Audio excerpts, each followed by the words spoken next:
दोस्तों, आज से कुछ दिनों पहले मैंने एक फिलिपिनो हॉरर मूवी को देखा था जो बहुत ही ज़्यादा कमाल की थी। जिस मूवी की मैं बात कर रहा हूँ उसका नाम है द हीलिंग और ये मूवी 2012 में रिलीज़ हुई थी। इस मूवी की स्टोरी काफ़ी ज़्यादा डरावनी है जो फोकस करती है एक शराब पे जो लोगों को बड़ी ही बेरहमी से मार डालता है। IMDb ने इसे 6.3 आउट ऑफ 10 की रेटिंग्स दी है और इस मूवी को 89% गूगल यूजर्स ने भी लाइक किया है। ये मूवी शुरुआत में तो थोड़ी स्लो होती है, पर जब इस मूवी में हॉरर सीन्स आते हैं तो वो सीन्स रोंगटे खड़े कर देते हैं। तो आप लोग वीडियो को पूरा लास्ट तक देखना और चैनल पे नए हो तो चैनल को सब्सक्राइब भी जरूर कर देना, क्योंकि आज की इस वीडियो में हम द हीलिंग मूवी को समझते हुए इसके बारे में कुछ बात करने जा रहे हैं। और अब हम इसी के साथ चलते हैं सीधा वीडियो की तरफ। मूवी शुरू होती है और हम देख पाते हैं एल्सा नाम की एक फेथ हीलर को जो लोगों की बीमारियों को छूने भर से ठीक कर सकती है। एल्सा ओदोंग नाम के एक बूढ़े आदमी पे अपना जादू चलाती है जिसे दौरे पड़ने की बीमारी थी। ओदोंग की बेटी थी सेथ जो अपने पापा का इलाज करवा करवा कर थक गई थी और इसलिए वो एल्सा के पास आई थी। ओदोंग के ऊपर हाथ फेरने के बाद एल्सा सेथ को एक हर्बल मेडिसिन देती है और एल्सा बोलती है कि तुम्हारे पापा अब 24 घंटे में ठीक हो जाएंगे। सेथ एल्सा को थैंक यू बोल के वहां से चली जाती है, पर सेथ के निकलते ही एल्सा के घर के बाहर उसका एक मरीज बेहोश हो जाता है। सेथ पीछे मुड़ के लोगों की भीड़ को देखती है पर वो घर चली जाती है। रात के टाइम सेथ घर पहुंचती है जहां पे हम मिलते हैं सेथ की नौकरानी आल्मा से और हमें पता चलता है कि सेथ एक कॉलोनी में रहती है जिसमें बहुत सारे लोग हैं। सोने से पहले सेथ अपने पापा को वो हर्बल मेडिसिन पिलाती है और जब नेक्स्ट डे सेथ सोकर उठती है तो ओदोंग घर में कहीं भी नहीं था। अब तभी घर में एंटर करता है सेथ का बेटा जेड जो अपनी माँ को तुरंत ही बाहर ले जाता है। घर के बाहर सेथ ओदोंग को देखती है जो बिल्कुल ठीक हो चुका था और ये देखकर सारे लोगों के होश उड़े हुए थे। थोड़ी देर बाद सेथ अपने बेटे के साथ बैठती है और हमें पता चलता है कि सेथ का डाइवोर्स हो चुका है और उसका बेटा जेड अपने पापा के साथ ही रहता है। जेड अपनी माँ से मिलने इसलिए आया था क्योंकि उसकी सौतेली बहन को एक बहुत ही ज्यादा जानलेवा बीमारी थी और उसकी किडनियां काम नहीं करती थी और जेड अपनी बहन को एल्सा के पास ले जाना चाहता था। सेथ जेड को एल्सा का पता नहीं बताती क्योंकि वो अपने एक्स हस्बैंड के साथ लड़ाई में नहीं फंसना चाहती थी और इसलिए सेथ जेड की मदद करने से मना कर देती है। सीन जाता है कुकी पे जो जेड की सौतेली बहन है और उसका शरीर देखने से ही मरने की हालत में लग रहा था।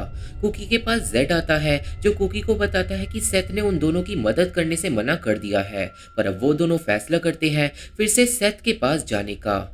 जेड अब कुकी को लेके सेथ के ऑफिस पहुंच जाता है जहाँ पे सेथ को कुकी की हालत देखकर बहुत ही ज्यादा बुरा लगता है और कुकी सेथ से बहुत ही ज्यादा रिक्वेस्ट करती है।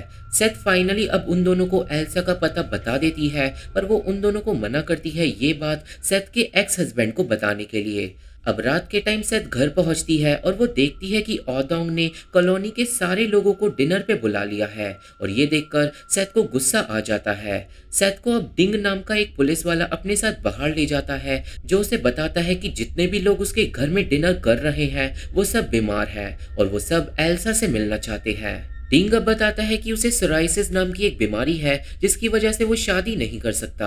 अब तभी वहाँ पे आल्मा आती है जो दिखाती है कि उसके पैर में एक अजीब बीमारी है जिसकी वजह से वो दुबई जाके पढ़ाई नहीं कर सकती। सेथ अब देखती है कि सारे बीमार लोग उसी की तरफ देख रहे हैं और सेथ सब लोगों की मदद करने के लिए मान जाती है।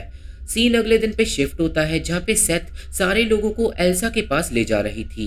रास्ते में हम लोग मिलते हैं ग्रेटा और उसके पति रुबेन से और ग्रेटा की ब्रेस्ट में एक कैंसर लंप मौजूद है। इसके बाद हम मिलते हैं सीटा और उसकी बेटी ककाई से और सीटा की बेटी ककाई अंधी होती है। लास्ट में हम लोग मिलते हैं चोना और उसके पति रेक्स से और जो चोना है उसके गले में गॉइटर है जिसकी वजह से वो बात नहीं कर सकती। वो सब अब पहुंच जाते हैं एल्सा के घर जहाँ पे उन लोगों के अलावा सिर्फ इक्का दुक्का लोग आ रहे थे और वहाँ पे उन सब लोगों को पता चलता है कि एल्सा बीमार है और वो किसी का इलाज नहीं कर रही है। सब लोग दुखी हो जाते हैं और एल्सा का भाई मेलकॉर सब लोगों को वापस जाने के लिए बोलता है। एल्सा उसी टाइम पे एक विंडो पे आ जाती है और सेथ एल्सा से जिद करने लगती है लोगों का इलाज करने के लिए। अब एल्सा सेथ की बात मान जाती है और वो सब लोगों का इलाज कर देती है और ये सीन आप लोग याद रखना। वापस घर जाते वक्त सेथ मिलती है जेड और कुकी से और वो दोनों भी एल्सा के घर जा रहे थे। थोड़ी देर बाद सब लोग घर पहुंच जाते हैं और जब सेथ अपने घर में अकेली होती है तो उसे अपने घर के बाहर से कौवों की आवाज आने लगती है। अब सेथ को जेड का वीडियो कॉल आता है और जेड दिखाता है कि इलाज के बाद कुकी और ज्यादा बीमार हो गई है, पर सेथ बोलती है कि एल्सा का इलाज 24 घंटे में अपना असर दिखा देगा। जेड से बात करने के बाद आल्मा सेथ को घर के बाहर बुलाती है, जहाँ पे सेथ जाके देखती है कि चोना का गला बिल्कुल ठीक हो गया है और वो गाने गा रही है। इसके बाद आल्मा और सेथ देखते हैं कि ग्रेटा की ब्रेस्ट में जो कैंसर का लंप था वो गायब हो चुका है, पर आल्मा के पैर में अभी तक कोई भी सुधार नहीं आया था और काकाई को भी बुखार आ गया था। सीन हॉस्पिटल में जाता है जहाँ पे कुकी की हालत बहुत ज्यादा बिगड़ गई थी और इसी वजह से जेड अपने पापा और सौतेली माँ को एल्सा के बारे में बता देता है। अब सेथ को दिखाते हैं जो रात के टाइम सोकर उठती है और उसे अपने घर के बाहर किसी की प्रेजेंस फील होती है। सेथ जाके चेक करती है और वो एक इंसान को देखती है जो बिना कुछ बोले उसके घर से बाहर की ओर चले जाता है। अगले दिन ऑफिस में सेथ को फोन आता है अपने एक्स हस्बैंड का, जो उसे बहुत बुरा भला बोलता है, पर जब वो हॉस्पिटल पहुंचता है तो कुकी की पूरी फैमिली को पता चलता है कि वो पूरी तरीके से ठीक हो चुकी है। अब दिखाते हैं सीटा को जो घर पहुंचती है और देखती है कि काकाई पढ़ाई कर रही है, मतलब अब काकाई देख सकती है। दूसरी तरफ सेथ जेड के पास गुस्सा करने पहुंचती है पर उसे कुकी के बारे में पता चलता है और वो बहुत ही ज्यादा खुश होती है। हमें अब पता चलता है कि सारे लोग ठीक हो चुके हैं और आज रात को डिंग की शादी है। सेथ रात के टाइम घर पहुंचती है और वो देखती है चोना को। सेथ चोना को डिंग के घर चलने के लिए बोलती है, पर चोना बड़े ही क्रीपी तरीके से हंसती है और वहां से चली जाती है। ये बात सेथ को बहुत ही ज्यादा अजीब लगती है, पर अब वो जाती है डिंग की शादी में जहाँ पे उसे चोना कहीं भी नहीं दिखाई देती। शादी के बाद सेथ सब लोगों को चोना के अजीब बिहेवियर के बारे में बताती है और जब वो सब लोग घर पहुंचते हैं तो सब देखते हैं कि पूरी गली में भीड़ लगी हुई है। सब लोगों को पता चलता है कि चोना मर गई है और सबके होश उड़ जाते हैं। एक आदमी अब सेथ को बताता है कि चोना अचानक ही पागल हो गई थी और उसने एक रैंडम आदमी को चाकू से स्टैब कर दिया था और फिर उसने खुद का गला काटकर खुदकुशी कर ली थी और सेथ को कुछ भी समझ नहीं आता कि चोना ने आखिर ऐसा क्यों करा। सीन जाता है चोना के फ्यूनरल पे जहाँ पे रेक्स बताता है कि एक रात पहले चोना को एक बुरा सपना आया था जिसमें उसने एक कौवे को देखा था। रेक्स की बात सुन के ग्रुप के बाकी लोग भी एक एक करके बताते हैं कि उन्हें भी कौवों से रिलेटेड एक बुरा सपना आया था और अब सबको ये लगने लगता है कि शायद चोना की मौत और एल्सा का इलाज रिलेटेड है, पर सेथ सबको मन का वहम पालने के लिए मना करती है। घर पे जाने के बाद सेथ अपने पापा से पूछती है कि अगर उसे कोई कौवों से रिलेटेड बुरा सपना आया हो, पर ओदोंग को ऐसा कोई भी सपना नहीं आया था। अगले दिन ऑफिस में कुकी सेथ को पर्सनली थैंक यू बोलने आती है और ऑफिस के बाद सेथ सीटा से बात कर रही होती है कि तभी वहां पे आल्मा आती है और वो उन दोनों को अपने साथ ले जाती है।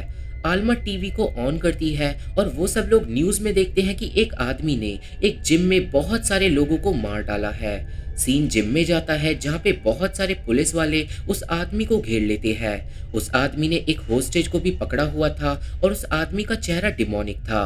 वो आदमी अब अपने होस्टेज को मार डालता है और फिर वो अपने गले में एक कांच के टुकड़े को घुसाकर खुदकुशी कर लेता है। अब हमें सेथ और उसके बाकी दोस्तों को दिखाते हैं और अब सब सोच रहे थे कि उनकी जान खतरे में है, क्योंकि जिस आदमी ने अभी अभी जिम के अंदर खुदकुशी करी है वो आदमी भी उसी दिन एल्सा से इलाज करवा के आया था।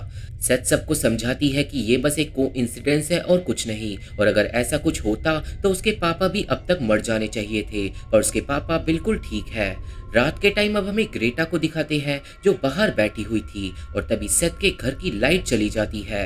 सेथ अब मोमबत्ती जलाती है पर तभी उसके पास आती है ग्रेटा जो बिना कुछ बोले वहां से जाने लगती है। सेथ ग्रेटा को रुकने के लिए बोलती है पर उसकी गर्दन सांप की तरह लंबी हो जाती है और ये देखकर सेथ चिल्लाती है। हम लोग अब समझ जाते हैं कि जो ग्रेटा सेथ को दिखी थी वो असली ग्रेटा नहीं है, क्योंकि असली ग्रेटा तो गली में बैठी हुई थी, पर तभी उसकी डॉपलगैंगर उसके सामने आके खड़ी हो जाती है। थोड़ी देर बाद ग्रेटा के पास उसका पति रुबेन आता है, पर ग्रेटा डिमोनिक होके अपने पति को एक बड़े से चाकू से स्टैब कर देती है। रूबेन अब बच के भागता है जहाँ पे सारे लोग उसे संभालते हैं, पर तभी डिमोनिक ग्रेटा एक बड़ी सी आरी को लेके वहां पे आ जाती है। सारे लोग पीछे हट जाते हैं और ग्रेटा अपने पति का सर काटकर अलग कर देती है और वो बुरी तरीके से मारा जाता है।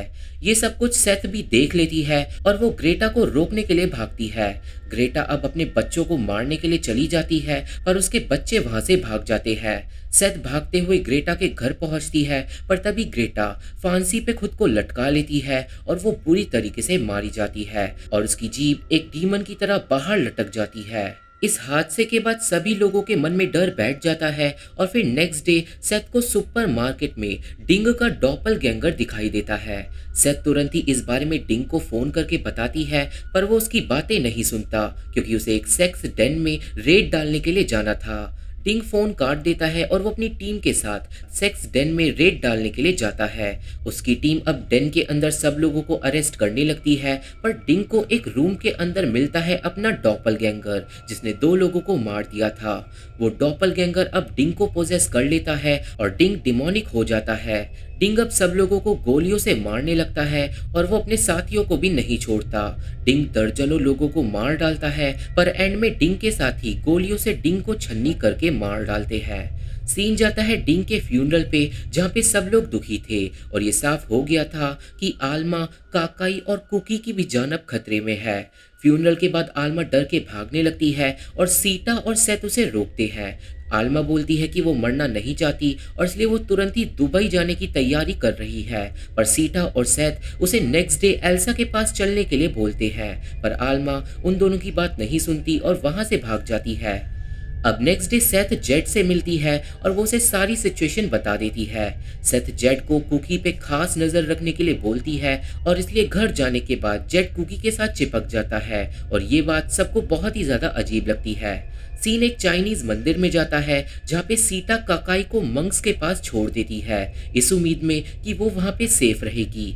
इसके बाद सीटा और सेथ पहुंचते हैं एल्सा के घर पे जहाँ पे वो दोनों देखते हैं कि एल्सा का क्लिनिक जलकर खाक हो गया है। वो दोनों एल्सा के घर के गेट पे जाते हैं और एल्सा का भाई मेल्कोर दरवाजा खोलता है। मेल्कोर सबसे पहले उन दोनों से माफी मांगता है और फिर वो बताता है कि एल्सा मर चुकी है। सेथ मेल्कोर से पूछती है कि आखिर उसके दोस्त एक के बाद एक करके मारे क्यों जा रहे हैं और फिर मेल्कोर सेथ को सारी सच्चाई बताना शुरू करता है। और यहाँ पे चीजों को कंफ्यूजिंग ना बनाते हुए मैं आप लोगों को सारी बातें सीधा सीधा बता देता हूँ। आप लोगों को याद होगा कि मूवी की शुरुआत में एक आदमी एल्सा के क्लिनिक के बाहर बेहोश हो गया था। असल में उस आदमी का नाम था दारियो, जिसे हार्ट अटैक आ गया था और एल्सा ने तुरंत ही दारियो का इलाज किया था। पर बात इतनी सी नहीं है, क्योंकि जब एल्सा ने दारियो का इलाज किया था तो वो ऑलरेडी मर चुका था। एल्सा नहीं जानती थी कि दारियो मर चुका है, पर एल्सा के इलाज के बाद दारियो फिर से जिंदा हो गया था, जिसकी वजह से लाइफ और डेथ के बीच की दीवार कमजोर हो गई। एल्सा ने मरे हुए इंसान को जिंदा करके दुनिया का संतुलन बिगाड़ दिया था और इसलिए एक श्राप पैदा हुआ और वो श्राप उन लोगों को लगा जिन लोगों का इलाज एल्सा ने करा था दारियो को जिंदा करने के बाद। यहाँ पे अब हम लोग समझ जाते हैं कि सेथ के पापा को श्राप क्यों नहीं लगा, क्योंकि सेथ के पापा का इलाज एल्सा ने दारियो को जिंदा करने से पहले किया था। और अब मेल्कोर बताता है कि सेथ एक पोर्टल बन चुकी है और सेथ के पास से ही बुरी शक्तियां लोगों को मारने के लिए इस दुनिया में आ रही है। और सेथ पोर्टल इसलिए बन गई है क्योंकि उसी ने एल्सा को कन्विंस किया था लोगों का इलाज करने के लिए। मतलब इसी की वजह से सेथ को सबसे पहले लोगों के डोपलगैंगर दिखाई दे रहे हैं। सेथ अब मेल्कोर से श्राप को खत्म करने का तरीका पूछती है और मेल्कोर बताता है कि अगर दारियो को कोई जेल में जाकर मार डाले तो श्राप खत्म हो जाएगा। और इस सीन में सेथ को ये भी पता चलता है कि दारियो जेल में इसलिए पहुंच गया क्योंकि उसी ने एल्सा को मार डाला था और जिंदा होने के बाद दारियो के अंदर एक डिमोनिक एंटिटी आ गई है। ये पूरी कहानी पता चलने के बाद सीता रोने लगती है और सेथ उसे संभालती है। सीता अब चली जाती है अपनी बेटी से मिलने के लिए और सेथ अब जाती है दारियो की बीवी से मिलने। दारियो की बीवी सेथ को बताती है कि जिंदा होने के बाद दारियो बिल्कुल बदल गया था और उसने एल्सा को बिना किसी रीजन के ही मार डाला और इसलिए दारियो की बीवी ने उसे डाइवोर्स दे दिया है। अब सेथ ये सब जानने के बाद वापस घर जाने लगती है, पर अचानक ही उसकी गाड़ी में आ जाती है आल्मा की डॉपलगैंगर, जो गाड़ी से निकलकर आल्मा के घर की तरफ बढ़ती है। सेथ उस डॉपलगैंगर का पीछा करती है, पर वो डॉपलगैंगर सेथ को आल्मा की बिल्डिंग के बाहर बंद करके अंदर चली जाती है। सेथ तुरंत ही आल्मा को फोन करती है और उसे भागने के लिए बोलती है, पर आल्मा सेथ को वापस जाने के लिए बोलती है। सेथ आल्मा को बोलती है कि उसका डॉपलगैंगर उसकी तरफ बढ़ रहा है, और जैसे ही आल्मा अपने अपार्टमेंट से भागती है, डॉपलगैंगर उसे पोजेस कर लेता है। अब आल्मा डिमोनिक होके अपने पड़ोसियों को बालकनी से नीचे फेंकने लगती है। सेथ आल्मा की तरफ भागती है, पर इतने टाइम में आल्मा बहुत सारे लोगों का मर्डर कर देती है। सेथ अब आल्मा तक पहुंच जाती है, पर आल्मा खुद के ऊपर मिट्टी का तेल डाल देती है और खुद को जलाकर बुरी तरीके से मार डालती है। सीन जाता है सेथ के घर पे, जहाँ पे सीता बहुत ही ज्यादा दुखी थी क्योंकि मौत की लिस्ट में अगला नंबर उसकी बेटी का था। सेथ सीता को संभालती है और सीता चली जाती है फिर मंदिर, ताकि वो अपनी बेटी को बचाने की कोशिश कर सके।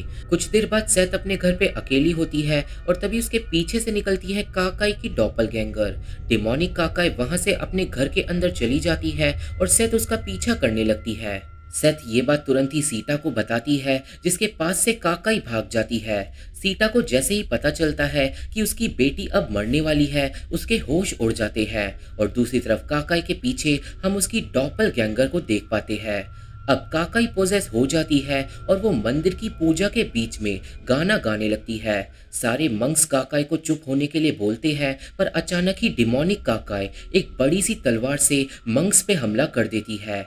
काकाई एक के बाद एक बहुत सारे मंक्स को बड़ी ही बेरहमी से मार डालती है और वहां से भाग जाती है। सीता अपनी बेटी को मंदिर की भगदड़ में ढूंढने की कोशिश करती है और से काकाई मंदिर की छत पे मिलती है। काकाई छत से कूद जाती है और एक फ्लैग पोल के अंदर घुस जाती है और काकाई भी बुरी तरीके से मारी जाती है। काकाई को देखकर उसकी माँ चिल्लाती है और यहाँ से सीन जाता है सेथ पे, जो काकाई के घर में थी, और अचानक ही सारे मरे हुए लोगों की आत्माएं सेथ को दिखाई देने लगती है। सारी आत्माएं सेथ को उनकी मौत के लिए ब्लेम करने लगती है और सेथ अब रोने लगती है, और तभी उसके सामने काकाई की आत्मा आ जाती है और सेथ समझ जाती है कि काकाई भी मर चुकी है।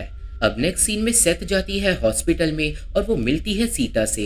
सेथ सीता से माफी मांगती है, पर सीता बोलती है कि ये माफी मांगने का वक्त नहीं है क्योंकि कुकी की जान अभी भी खतरे में है। अब नेक्स्ट सीन में सेथ और जेड को दिखाते हैं, जो जबरदस्ती कुकी को अपने साथ ले जाते हैं, पर कुकी को कुछ भी समझ नहीं आ रहा था कि आखिर हो क्या रहा है। वो लोग अब कुकी को एक सेफ जगह ले जाते हैं, जहाँ पे सेथ कुकी को सब कुछ बता देती है और जेड कुकी के कमरे में कैमरे इंस्टॉल कर देता है। उस पूरी रात सेथ कुकी के साथ ही रुकती है और अगले दिन सेथ जाती है जेल में दारियो से मिलने के लिए और वो अपने साथ ले जाती है जहरीला खाना। जेल में सेथ अब मिलती है दारियो से और दारियो बोलता है कि वो पहले वाला दारियो नहीं रहा, और अब जब भी कोई इंसान शराब की वजह से मरता है, दारियो की शक्ति बढ़ जाती है। दारियो बोलता है कि वो पहले से ही जानता है कि खाने में जहर मिला हुआ है, पर जब तक वो जेल में है वो बिल्कुल सेफ है। सेथ भी जानती थी कि वो दारियो को जेल में नहीं मार सकती, और इसलिए वो अपना जहरीला खाना लेके वहां से चली जाती है। रास्ते में सेथ फोन करती है जेड और कुकी को, और वो उन दोनों को सावधान रहने के लिए बोलती है क्योंकि कुकी का डॉपलगैंगर अब कभी भी आ सकता है। सेथ अब थोड़ी देर बाद घर पहुंचती है, पर उसे कुकी और जेड घर के अंदर नहीं मिलते। सेथ परेशान हो जाती है और तभी कुकी की डॉपलगैंगर सेथ पे हमला कर देती है। सेथ बच के भागती है, पर डॉपलगैंगर सेथ को बुरी तरह पकड़कर मारने लगती है और फिर वो सेथ को किचन में गिरा देती है। किचन में एक वाटर बोतल से पानी गिरने लगता है और सेथ तभी एक बिजली के तार को पानी में फेंक देती है, जिससे डॉपलगैंगर को एक बहुत तगड़ा झटका लगता है और वो डॉपलगैंगर गायब हो जाती है। इस सीन में सेथ भी घायल होकर बेहोश हो जाती है और अब उसे हॉस्पिटल में होश आता है, जहाँ पे कुकी और जेड सही सलामत उसी के पास मौजूद थे। वो दोनों बताते हैं कि उन्होंने घर के अंदर डॉपलगैंगर को देखा था और इसलिए वो घर से भाग गए थे, पर अब कुकी का डॉपलगैंगर मर चुका है और इसलिए सबको लग रहा है कि कर्ज खत्म हो गया। अब हॉस्पिटल में सेथ को एक बूढ़े आदमी की आत्मा दिखाई देती है, जिसका इलाज एल्सा ने किया था, और दूसरी तरफ जेल में दारियो की शक्तियां और ज्यादा बढ़ जाती है। जेड को न्यूज में पता चलता है कि एक बूढ़े आदमी ने बस में बॉम्ब लगाकर खुदकुशी कर ली है और साथ ही साथ बहुत सारे लोगों को मार डाला है, और इस सीन को देखकर हम लोग समझ जाते हैं कि शराब अभी भी खत्म नहीं हुआ है। अब कुछ दिन तक सब कुछ ठीक रहता है और फिर आता है ओदोंग का बर्थडे। सेथ के घर पे सब लोग सेलिब्रेशन की तैयारी में लगे थे, पर दूसरी तरफ हमें कुकी को दिखाते हैं, जिसके पास आ जाती है उसकी डॉपलगैंगर। थोड़ी देर बाद जेड घर पे पहुंचता है और वो देखता है कि पूरा घर बिखरा हुआ है। जेड तुरंत ही सीसीटीवी कैमरा को चेक करता है जिसमें वो कुकी को अपने डॉपलगैंगर से बच के भागता हुआ देखता है और घर के बाहर वाले कैमरे को देखने के बाद जेड को पता चलता है कि कुकी पोजेस हो चुकी है। सीन सेथ के घर पे जाता है जिसके घर पे एक नया केक आया था और वो केक लाई थी कुकी। सेथ अब कुकी से बात करती है पर जैसे ही सेथ पीछे मुड़ती है कुकी डिमोनिक होके सेथ को स्टैब कर देती है। सेथ अब डिमोनिक कुकी से बच के भागती है पर वो अपने नौकर की लाश से टकराकर नीचे गिर जाती है जिसे कुकी ने थोड़ी ही देर पहले मार डाला था। कुकी अब सेथ को पकड़कर मारना स्टार्ट कर देती है पर तभी जेड वहां पे आ जाता है और कुकी को पकड़ लेता है। अब जेड कुकी को जमीन पे गिरा देता है पर कुकी जेड का सर पकड़ लेती है और वो अपनी पावर से जेड का भी एक डॉपलगैंगर बना देती है। अब इविल जेड चाकू उठा लेता है और वो सेथ को मारने के लिए आगे बढ़ता है पर तभी जेल में एल्सा का भाई पहुंच जाता है और दारियो को गोलियों से बुरी तरीके से मार डालता है। दारियो के मरते ही कर्ज खत्म हो जाता है और इविल जेड गायब हो जाता है। एक काला कौवा आसमान से नीचे गिरता है और पुलिस वाले एल्सा के भाई को गिरफ्तार कर लेते हैं। जेड अपनी मां को संभालता है और कुकी बेहोश हो जाती है। अब मूवी के लास्ट सीन में जेड और सेथ कुकी को होश में लाने की कोशिश करते हैं और कुकी एक झटके के साथ उठ जाती है और मूवी यहीं पे खत्म हो जाती है। तो ये थी एक्सप्लेनेशन द हीलिंग मूवी की और मुझे आशा है कि आपको ये मूवी समझ आ गई होगी और मेरी वीडियो पसंद आई होगी। पर्सनली ये मूवी मुझे काफ़ी ज़्यादा अच्छी लगी क्योंकि इस मूवी के हॉरर सीन काफ़ी ज़्यादा डरावने और तगड़े थे। और अगर आप लोगों को ये मूवी देखनी है तो मेरा टेलीग्राम ज्वाइन करना पड़ेगा। मेरे फेसबुक पेज का लिंक और बाकी सोशल मीडिया का लिंक आपको डिस्क्रिप्शन बॉक्स में मिल जाएगा, तो सब कुछ फॉलो कर लेना। और अब मैं आप लोगों से मिलता हूँ अपनी अगली वीडियो में, तब तक के लिए थैंक यू, बाय बाय।